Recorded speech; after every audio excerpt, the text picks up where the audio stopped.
Dibujado de la escena. Recordemos que ya hemos definido los elementos del árbol de la escena. En este tema vamos a ver algunas nociones de cómo los datos del árbol de la escena se trasladan a la librería gráfica GL para que los represente.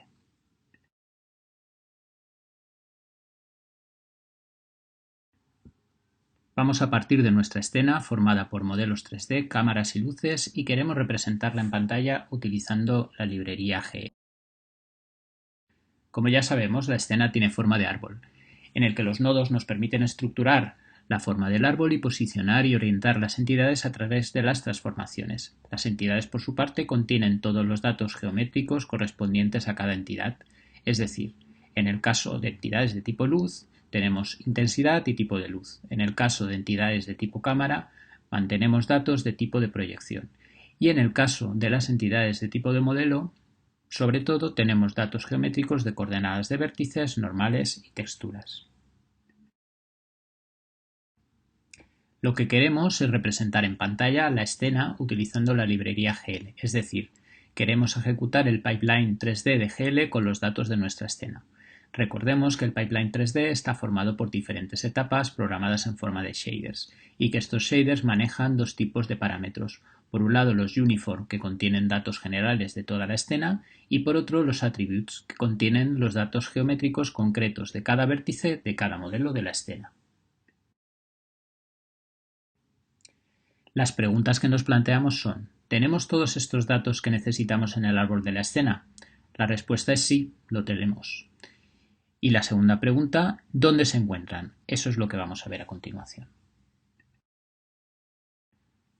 Empecemos con los uniform. La matriz model es la matriz que indica la posición y orientación del modelo que vamos a representar. Por ejemplo, en el caso de la primera entidad de tipo modelo del árbol, esa matriz es el resultado de multiplicar las matrices de transformación de todos los nodos desde la raíz, pasando por los nodos intermedios hasta llegar al nodo hoja en el que está situado el modelo. Recordemos que habíamos definido ya un método recorrer de la clase nodo, que permitía calcular esa matriz acumulándola conforme se recorría el árbol. Ahora podemos comprobar la utilidad de ese método recorrer que quizás te interese recordar. La matriz de cámara indica la posición y orientación de la cámara en la escena. Como en el caso de los modelos, es el resultado de multiplicar las matrices de transformación de todos los nodos desde la raíz hasta llegar al nodo hoja en el que está situado la cámara. Recuerda que esto lo hacemos con el método recorrer. Sin embargo, GL no necesita la matriz de cámara, sino la matriz de vista o matriz view, que lo que indica es cómo está posicionada y orientada la escena con respecto a la cámara. Esta matriz se calcula en realidad como la inversa de la matriz de cámara que ya sabemos calcular. Aunque justificaremos más adelante por qué es necesario calcular la inversa, intuitivamente se puede ver que colocar la cámara en un punto es equivalente a dejar la cámara quieta y mover todo lo demás, toda la escena, justo de forma inversa. La matriz de proyección indica por su lado cómo se proyectan los puntos 3D en el plano 2D.